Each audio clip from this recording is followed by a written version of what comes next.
گا کہ ہم ہیں مسلمان، ہماری اسلامک سیولائزیشن ہے، اسلامی تہذیب کے کچھ عوامل ہوتے ہیں اور کچھ عناصر ہوتے ہیں۔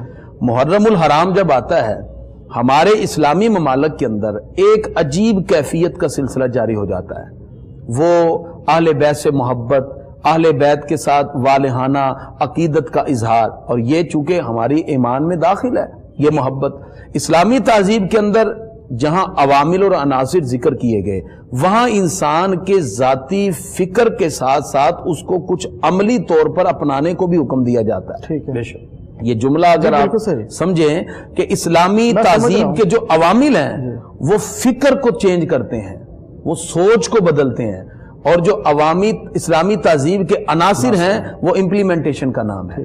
یعنی ان عناصر کو یوں کہا جائے کہ انسان کا جو عقیدہ ہے، انسان کا جو اپنے باطن کے اندر پختہ اور اٹل نظریہ ہے، اگر آپ اس کی امپلیمنٹیشن دیکھیں تو اس کے عناصر میں نظر آئے گی۔ تو اہل بیت چونکہ محبت تو ہے لیکن محبت کا اظہار بھی تو ہو۔ ایک شخص کہے جی میں محب اہل بیت ہوں، محبت ہو وہ اظہار مانگتی ہے، اظہار مانتی ہے۔ یہی جو اظہار ہے اہل بیت سے ہمارا ایک عقیدت کا، محبت کا، محرم الحرام کے اندر خصوصی طور پر آپ اس کا عملی نمونہ دیکھ سکتے ہیں۔ نبی اکرم صلی اللہ تعالی علیہ وسلم ایک رات حضرت فاطمہ الزہرا رضی اللہ تعالی عنہا کے گھر میں جلوہ فرمائے، سو گئے۔ رات کے وقت حضرت امام حسن رضی اللہ تعالیٰ عنہ آپ بیدار ہوئے اور پانی طلب کیا۔ آقا علیہ الصلوۃ والسلام امام حسن مجتبی رضی اللہ تعالیٰ عنہ کے لیے خود اٹھے، پانی تلاش کیا، نہ ملا۔ ایک بکری ہے اور سرکار اس سے دودھ خود دوتے ہیں۔ اسی دوران حضرت امام حسین رضی اللہ عنہ بھی بیدار ہوئے، انہوں نے بھی پانی طلب کیا، اور اسی اسنا میں یہ آواز سن کر سیدہ کائنات حضرت فاطمہ الزہرا رضی اللہ تعالیٰ عنہ آپ کی بھی آنکھ کھل گئی۔ یہ منظر آپ دیکھ رہے ہیں، آقا علیہ الصلوۃ والسلام نے وہ دودھ نکالا، پہلے حضرت امام حسن کو پیش کرتے ہیں اور پھر حضرت امام حسین کو۔ یہ ایک محبت کا انداز تھا۔ یہ دیکھنے کے بعد سیدہ کائنات ملکہ فردوس بری نور چشم رحمت للعالمین حضرت سیدہ کائنات عرض کرتی ہیں پیارے آقا آپ حسن سے زیادہ پیار کرتے ہیں؟ چونکہ پہلے ان کو دیا، فرمایا نہیں پیار تو دونوں سے ہے، مانگا پہلے حسن نے تھا اس لیے دیا۔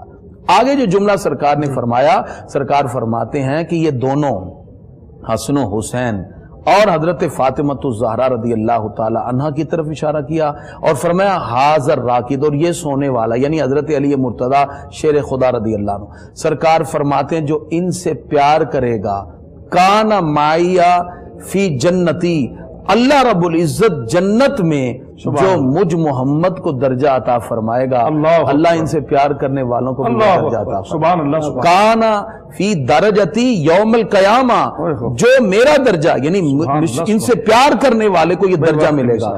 اس سے معلوم یہ ہوا کہ ان ہستیوں سے جو محبت کرتا ہے وہ تو اس درجے پر پہنچے گا۔ نبی اکرم صلی اللہ علیہ وسلم نے جنت میں اعلیٰ ترین مقام کی نوید اور خوشخبری اس کو عطا فرما دی۔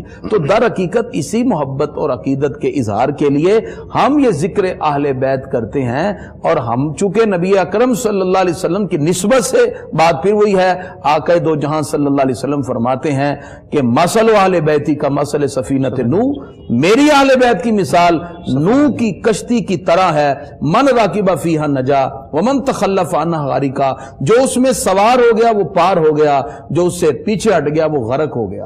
اور فرمایا اس مقام پر کہ کشتی تو ہے، اصحابی کالنجوم بأیہم مقتدیتم اہتدیتم، فرمایا اس کشتی کو ڈائریکشن میں لانے کے لیے ستاروں کی ضرورت ہے، اور میرے صحابہ چمکتے ہوئے ستاروں کی طرح ہیں، جو جس کی اتباع کرے گا اللہ اس کو راہ ہدایت بھی عطا فرمائے گا۔ اس لیے ہمیں افراط و تفریط سے بچتے ہوئے دونوں ہستیوں سے پیار کرنا چاہیے، در والے بھی گھر والے